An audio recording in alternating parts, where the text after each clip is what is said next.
কষানো হয়ে গেছে চিংড়ি মাছ মশলা। এবার আমি নারকেলের দুধটা দিয়ে দিই। বাবা মশাই, তোমার জন্য বিস্কুট আছে। আজকে একটু চিংড়ি মাছ সস্তা হয়, আজকে ছোটাটার মাথায় স্মার্ট কার্ডে পড়ে এসছে। সো বন্ধুরা, চিংড়ি মাছের মালাইকারি করার জন্য সব মশলারে রেডি করে নিয়ে। হ্যালো বন্ধুরা, good morning, welcome back to my another blog. So বন্ধুরা, এখন বাজে সকাল 8টা। ফ্রেশ হয়ে রেডি হয়ে নিয়েছি, তোমাদেরকে নিয়ে যাব চিংড়ি মাছ কিনতে।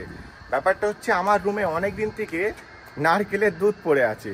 বেকার ওটা এক্সপায়ার হওয়ার আগে ভাবলাম একটু চিংড়ি মাছ কিনে এনে নারকেলের দুধ দিয়ে আজকে চিংড়ি মাছের মালাইকারি বানাবো। তো চলো, তোমাদেরকে নিয়ে যাব মার্কেটে চিংড়ি মাছ কিনতে। তার আগে আমার গাড়িতে টিফিন ডাকা আছে। আজকে সকাল সকাল মালিক চব্য করে দিয়েছে। এই দেখো, 50 রিয়াল মালিক আমার এটিএম কার্ডে দিয়ে বলে ওটা 10 টাকা করে খুচরো করে এনে দাও। তো আমি গিয়েছিলাম দোকানে, খুচরো হয়নি। তো মালিক বলে 5 টাকার কিছু কিনে নাও আর 45 রিয়াল নিয়ে এসো। আমি মালিকের 5 রিয়ালের একটা চানা মশলা আর 1 রিয়াল দিয়ে রুটি নিয়ে চলে এসেছি। তো চলো, এইটা সকাল সকাল ছেঁটে দিয়ে তারপর যাব চিংড়ি মাছ কিনতে। সো বন্ধুরা, ঝপাস করে টিফিনটা করে নিই। সো বন্ধুরা, এই হচ্ছে কাবলি ছোলা আর এই রুটি নিয়ে নিলাম। 1 পিস রুটি আর একটু তরকারি খেয়ে আর যাই মার্কেটে, কারণ রাস্তায় যদি খিদে পেয়ে যায় আবার সেই একটা কেক নালে কিছু না কিছু খেতে হবে। তার চেয়ে রুমে আছে যে কালে খেয়েই নি। সো বন্ধুরা, টিফিন আমার কমপ্লিট। মার্কেট থেকে চিংড়ি মাছটা তাড়াতাড়ি গিয়ে নিয়ে আসি। তো চলো যাওয়া যাক। আবার কার ফোন আসলো রে বাবা। আচ্ছা, হ্যালো, ও ফি জুবা দ্য স্যান্ডউইচ।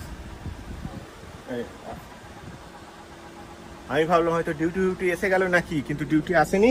ওই ঘরের ম্যাডামজির একটা জিনিস দিয়ে এসছি, ওইটাই ফোন করেছিলাম, এখন আমাকে ফোন করে জানালো। তো চলো বন্ধুরা, চিংড়ি মাছটা গিয়ে আগে নিয়ে আসি। তোমরা তো জানো, চিংড়ি মাছের মালাইকারির থেকে মেন ব্যাপার হচ্ছে চিংড়ি মাছটা ছাড়ানো, ওটাকে সাফ করা। অনেক হ্যাপা। তো যাই হোক, চলো, কি আর করা যাবে, খাবার ইচ্ছা হয়েছে, খেতে তো হবে, বলো।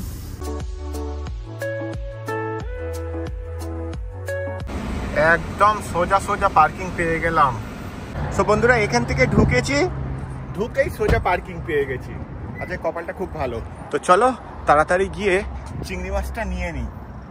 চলো, এখান থেকে একটা ছোট ট্রলি নিয়ে নিই, কারণ বেশি কিছু নেবো না। তো শুধু চিংড়ি মাছ নেবো, আর কোনো যদি ফ্রেশ সবজি পাই সবজি নিয়ে নেবো একটু। আজকে একটু চিংড়ি মাছ সস্তা হয়। ও বাবা, অনেক দাম। এটা 33 রিয়াল কেজি, এটা প্রায় 47 রিয়াল কেজি।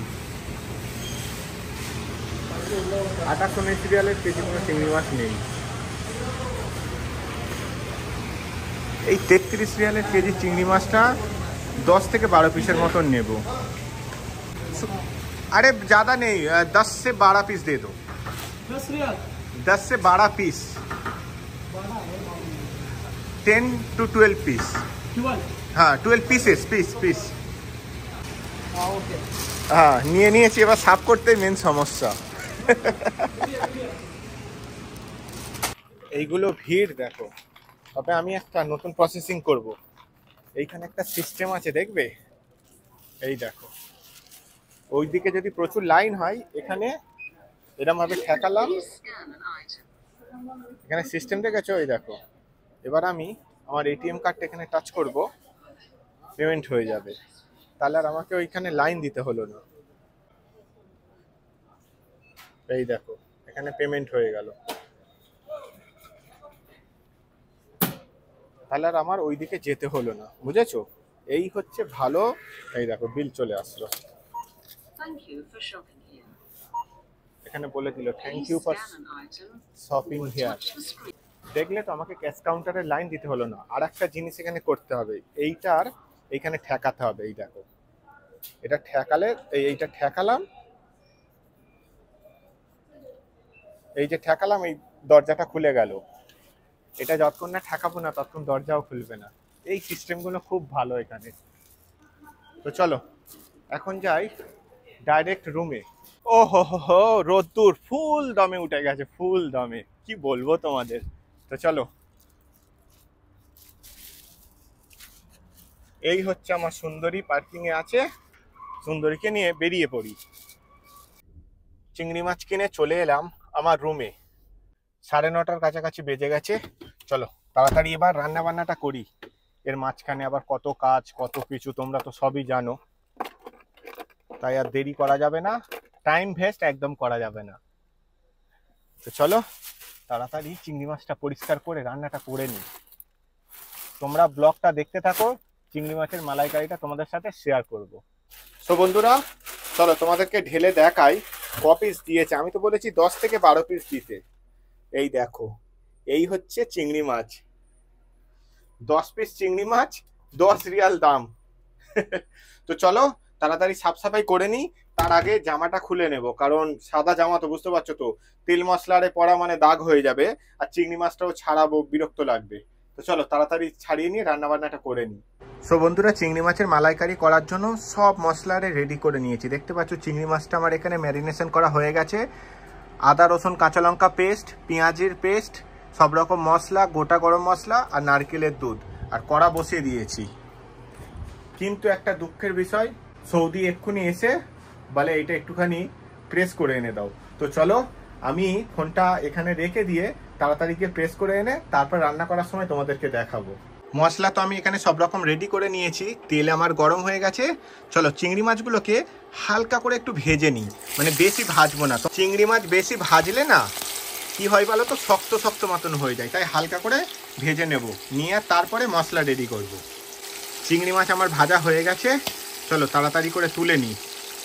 চলো এবার মশলাটা রেডি করি। গোটা গরম মশলা দিয়ে দিই, এটাকে হালকা করে একটু নেড়ে চেড়ে নিয়ে তারপরে দেব পেঁয়াজের পেস্ট, এটা একটু কমিয়ে দিই। সো বন্ধুরা গোটা গরম মশলাটা 15 সেকেন্ডের মতো নেড়ে নিলাম, এবার পেঁয়াজের পেস্টটা দিয়ে দিই।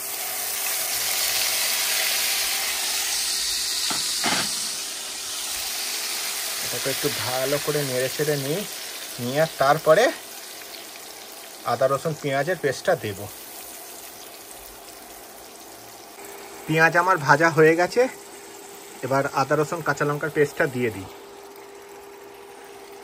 এটা দিয়ে তারপরে এটাকেও একটু ভালো করে কষিয়ে নিই। ভালো করে সব কষিয়ে নিয়েছি, এবার মশলাটা দিয়ে দিই, দিয়ে এবার এটাকেও ভালো করে কষিয়ে তারপরে টমেটো কুচি দেব। সো বন্ধুরা মশলা আমার এখানে কষানো হয়ে গেছে, চলো চিংড়ি মাছগুলো দিয়ে দিই, দিয়ে এটাকে একটু ভালো করে নেড়ে নিয়ে তারপরে দেব নারিকেলের দুধ। এই দেখো রিয়েলি বলছি কি সুন্দর একটা সেন্ট উড়েছে, বেশি নয় একটুখানি জুস আর 2 পিস চিংড়ি মাছ, ভাত খাওয়া হয়ে যাবে, মানে এত সুন্দর সেন্ট উড়েছে। যাই হোক চলো তাড়াতাড়ি বানিয়ে নিই, আবার ফচকেগুলোকে স্কুল থেকে আনতে হবে। তো বন্ধুরা ফাইনাল আমার সব রেডি, কষানো হয়ে গেছে চিংড়ি মাছ মশলা। এবার আমি নারিকেলের দুধটা দিয়ে দিই, এই দেখো, দিয়ে এবার এইটাকে একটু ফুটিয়ে নিয়ে, গরম মশলা থাকলে ভালো হতো কিন্তু আমার কাছে আপাতত গরম মশলা নেই, সেই জন্য আমি একটু ধনেপাতা আর বাটার দিয়ে নামিয়ে নেব। সো বন্ধুরা আর একটু বাকি আছে, কিন্তু আমাকে এই মুহূর্তে একটু বন্ধ করে যেতে হবে, ছোটা রঙগুলোকে আনতে হবে, কারণ টাইম হয়ে গেছে, 12টা 10 বেজে গেছে, ওদের ছুটি হয়ে গেছে অলরেডি, ওরা বাইরে দাঁড়িয়ে আছে আমার জন্য। তো চলো তাড়াতাড়ি গিয়ে ওদেরকে নিয়ে আসি, নিয়ে এসে আর তারপরে এসে ওই চিংড়ি মাছের মালাইকারিটা আর একটু বাকি আছে ওটা রেডি করে নেবো, নিয়ে তারপর ভাতটা করে নেব। তবে একটা সুবিধা আছে, এখানে বেশি দূরে স্কুল না, আমার ঘরের পাশেই, মানে 5 মিনিট যেতে আসতে, 5 মিনিট টোটাল। তো চলো যাই, গিয়ে ঝপাস করে নিয়ে আসি। ও হো হো হো, 2 মিনিট যদি গাড়ি বন্ধ থাকে তোমাদেরকে কি বলবো, মনে হয় জানো আগুন ছুটছে গাড়ির মধ্যে থেকে। দেখবে এখন বাজে কটা আর কত ডিগ্রি দেখাচ্ছি তোমাদেরকে, এই দেখো এখন বাজে 12টা 9, কত ডিগ্রি দেখাচ্ছে বলো তো, 43 ডিগ্রি।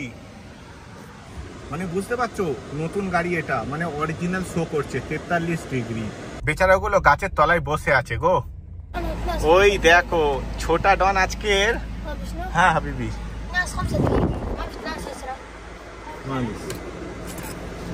আজকে ছোটা ডন মাথায় স্মার্কারে পড়ে এসছে। হ্যাঁ বাবা বে, চলো এদেরকে নেওয়া হয়ে গেল, এবার যাই রুমে।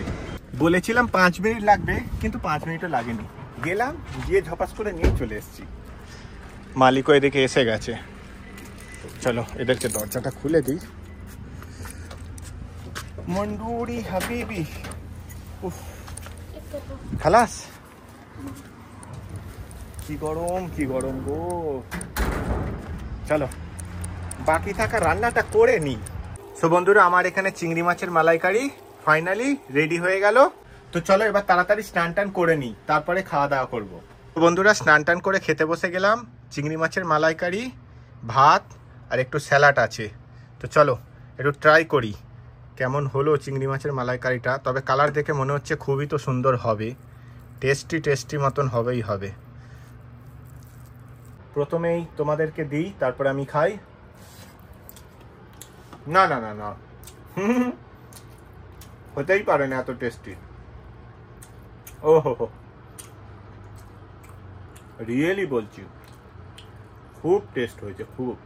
যাই হোক, চলো তাড়াতাড়ি খাওয়া দাওয়াটা করে নিই। রাস্তা ক্লিন করা একটা গাড়ি দাঁড়িয়ে আছে, ও আমাকে বলে যে চলো দুজনে মিলে চালানো হবে, কিন্তু বন্ধ করা আছে গাড়িটা। খালা ফানা কাল্লাম নাফার জিপ মুক্তা ওপেন সিয়ারা ইনতানা রুহাদা রিয়াদ খুল্লু কিদা ওকে। হ্যাঁ। সো বন্ধুরা, এখন 4:30 মতন বাজে। ম্যাডাম জি খালি কত বাজার আনতে দিয়েছে দেখো। প্যান পড়ার আগে গাড়িটা স্টার্ট দিয়ে দিই, মানে দুপুর থেকে গাড়িটা তো বন্ধ হয়ে পড়ে আছে, পুরো খাক খাক করছে, বসলে এগুলো সব চিরবির করবে। সেই জন্য ভাবলাম হাফ প্যান্ট পরে আছি, এখন তো বাজারে যেতে পারবো না। উফ, এসিটা ফুল করে দিয়ে গাড়িটা এরকম ভাবে খুলে রাখি। চলো এবার প্যান্ট পরে তারপর যাবো বাজারে। এই যে 3-4 মিনিট ধরে গাড়িটা স্টার্ট আছে, তো এবারে কিন্তু এই যে বসলাম একটু শান্তি, তবুও কিন্তু গরম গরম লাগছে। তো যাই হোক, বেরিয়ে পড়লাম, বাজার একটা করে এনে দিই। গাড়িটা আজকে বাইরে পার্কিং করলাম, ভিতরে পার্কিং করিনি। কে আবার ভিতরে আসবে, এই হচ্ছে মার্কেট। চলো এখান থেকে একটু বাজার হাট করে নিই। সো বন্ধুরা, বাজার আমার কমপ্লিট। এবার আমি এইখান থেকে দুটো চকলেট নেব। তবে চকলেটটা ম্যাডামজির না, আমি যখনই বাজারে আসি একটা দুটো করে চকলেট নিয়ে যাই, রুমে বসে বসে খাই।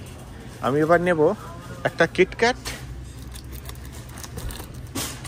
আর একটা নেব গ্যালাক্সি কোকোনাট। এই দুটো চকলেট, এটা আমার জন্য, সৌদির পয়সায়, কোনো অসুবিধা নেই, কিছু বলে না গো। বলে দিয়েছে যে তোমার যদি কিছু দরকার লাগে নেবে। তো আমার আর কি দরকার, ওই চকলেট আর একটু খাই, ওইটাই নিই। বিল করে নিয়ে বেরিয়ে পড়লাম। আর ওই হচ্ছে আমার সুন্দরী দাঁড়িয়ে আছে। গাড়ি তো ভিতরে রাখিনি, আর ট্রলি তো নিচে যাবে না, এইখানে রেখে আর বাজারগুলো গাড়ির মধ্যে রেখে নিই। তো চলো বাজারটা তাড়াতাড়ি গাড়ির মধ্যে রেখে দিই। বাজার করে নিয়ে চলে এলাম আমার রুমে। আজকের সকালবেলা আমি বাজারে গিয়েছিলাম, গিয়ে চিংড়ি মাছ কিনে আনলাম, আবার ম্যাডামজির জন্য বাজারে গেলাম। বাজারগুলো নিয়ে ভিতরে রেখে দিই। আরে সব জুসের প্যাকেট আরে আছে না, ভারী হয়েছে বেশ। গুন্ডাগুলো সব ঘরের ভিতরে, এখানে সব রেখে দিলাম। এই রে কি পড়ে গেল। এবারে ম্যাডামজিকে ফোন করে দেব। বাবু মশাই আমার চলে এসছে, চা খাওয়া হবে। এই দেখো গ্রিন টি বাবু মশাইয়ের জন্য বানাচ্ছি। বাবু মশাই, তোমার জন্য বিস্কুট আছে, কাটো।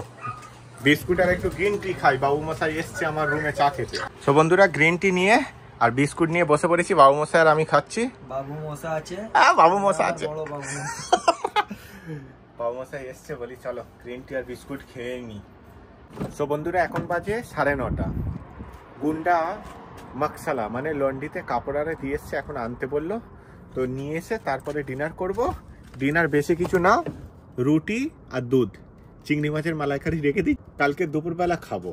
তো চলো লন্ড্রিতে যাই। তো বন্ধুরা, লন্ড্রি থেকে কাপড় নিয়ে নিয়েছি। আমার একটা জামা আর একটা ফুলাতা গেঞ্জি ছিল, আমি লন্ড্রিতে দিয়েছিলাম, আমারটাও হয়ে গেছে। তো চলো গাড়িতে রেখে তারপর যাই রুমে। সো বন্ধুরা, রুমে চলে এলাম কাপড় নিয়ে। তো চলো হাভেলির ভিতরে রেখে দিই, দিয়ে আর রাতের ডিনারটা সারি। Dinner complete. এই দেখো দুটো প্লাস্টিক ভর্তি হয়ে গেছে আমার নোংরা, তো ডাস্টবিনে এখন ফেলতে এসছি। এবারে গিয়ে ফ্রেশ ট্রেশ হয়ে শুয়ে পড়বো। আজকের মতন ব্লগটা এখানেই শেষ করছি। আবার দেখা হবে সুন্দর কোনো একটা ব্লগে। তোমরা সবাই ভালো থেকো, প্লিজ লাইক করো, কমেন্ট করে জানিয়ে, সাবস্ক্রাইব করে পাশে থেকো। টাটা।